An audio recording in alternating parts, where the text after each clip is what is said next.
यानंतर बातमी आहे नाशिकमधून। नाशिकमध्ये शिवसेनेच्या दराडेंना पराभव पत्करावा लागलाय। याला भाजप जबाबदार असल्याचं शिवसेनेने उघड उघड बोलून दाखवलंय।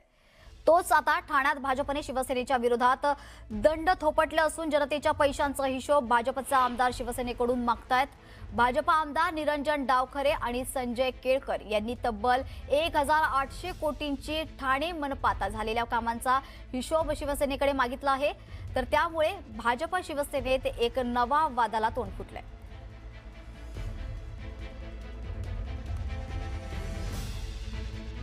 आपण पाहू शकतो भाजप आमदार शिवसेना अधिवेशनात जाब विचारणार असल्याची मोठी अपडेट सध्या समोर येते।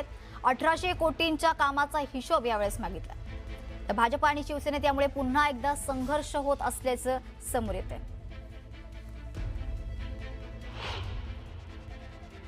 दरम्यान भाजपने शिवसेनेला काय हिशोब मागितलाय तर 1800 कोटींच्या कामांचा हिशोब त्यांना मागण्यात आलाय। तसेच जलपुरवठ्याच्या तृतीय पक्ष ऑडिटची देखील मागणी यावेळेस करण्यात येते।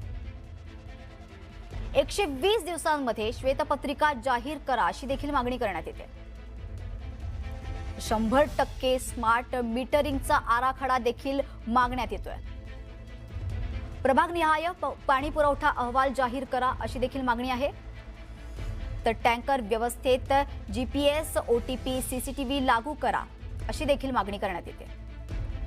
तर टँकरचा पुरवठा व महसुलाचा तपशील द्या आणि अमृत 1.0 आणि 2.0 प्रकल्पांची माहिती जाहीर करा अशी देखील मागणी यावेळेस करण्यात येते। तर मोठ्या निविदांचे स्वतंत्र लेखा परीक्षण देखील करा अशी देखील हिशोब जो आहे तो भाजपने शिवसेनेकडे मागितला। एका बाजूला आम्ही जसं पैशाचा हिशोब मागतोय की बाबा 3900 कोटी आले, राज्याकडनं आले, केंद्राकडनं आले, त्याचा हिशोब द्या, तसा पाण्याचा देखील हिशोब या पत्रकार परिषदेच्या माध्यमातून आम्ही मागतो की पाणी किती आलं, कुठे गेलं, किती गेलं, मीटरवर त्याची काही नोंदणी आहे का। केंद्राकडनं केवळ अमृत 2 साठी 121 कोटी, राज्याकडनं 121 कोटी आणि ठाणे महापालिकेने 243 कोटी खर्च केला। असं एकूण जर आपण हिशोब केला तर 1819 कोटी रुपये हे या अमृत 2, अमृत 1 यामधून या ठिकाणी आपल्याकडे आले। आता हे गेले कुठे, कुठल्या कामाकरता तुम्ही वापरले, याचा आम्हाला हिशोब द्यायला पाहिजे। पाण्याच्या संदर्भातला असेल, स्मार्ट मीटरच्या बाबतीतला असेल, पूर्ण फायनान्शियल डेटा हा सर्व ठाणे महानगरपालिकेमध्ये राहत असलेल्या नागरिकांना उपलब्ध झाला पाहिजे। ते ओपन प्लॅटफॉर्मवरती उपलब्ध झाला पाहिजे, या संदर्भातली आमची मागणी आहे। आणि त्याचबरोबर याच्यामधले ज्या ज्या योजना आपण ठाणे महानगरपालिकेमध्ये केलेल्या आहेत, अमृत 1मध्ये मोठ्या प्रमाणात नियोजन शून्य असं काम झालेलं आहे असा आमचा आरोप आहे। याच्या संदर्भातलं माननीय केळकर साहेबांनी आयुक्तांना पत्र दिलेलं आहे, मी पण आयुक्तांना पत्र दिलेलं आहे। याच्यामध्ये आम्ही दोघंही या अधिवेशनामध्ये लक्षवेधी मांडणार आहोत। ज्या प्रोसिजर झालेल्या आहेत या सर्व, यामध्ये कुठल्याही परिस्थितीमध्ये शिवसेना सभागृह, लोकप्रतिनिधी म्हणजे नगरसेवक यांचा कुठेही तसूभरसुद्धा संबंध येत नाही।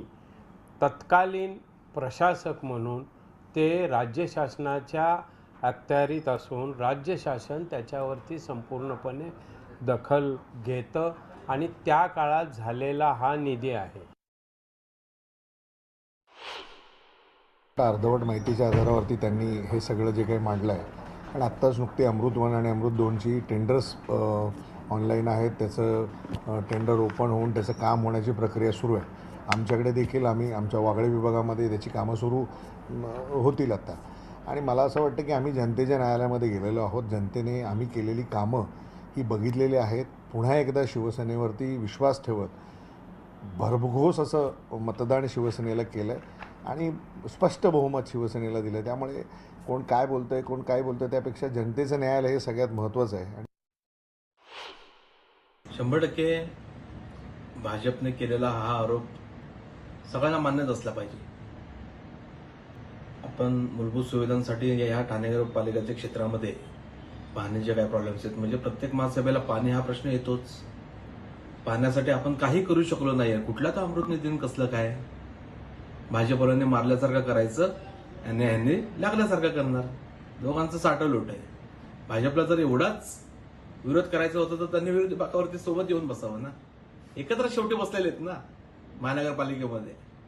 त्यामुळे काय हा सगळं राजनैतिक खेळ हा ठाणेकरांसाठी म्हणजे ठाण्याच्या हितासाठी खूप दुर्लभ आहे.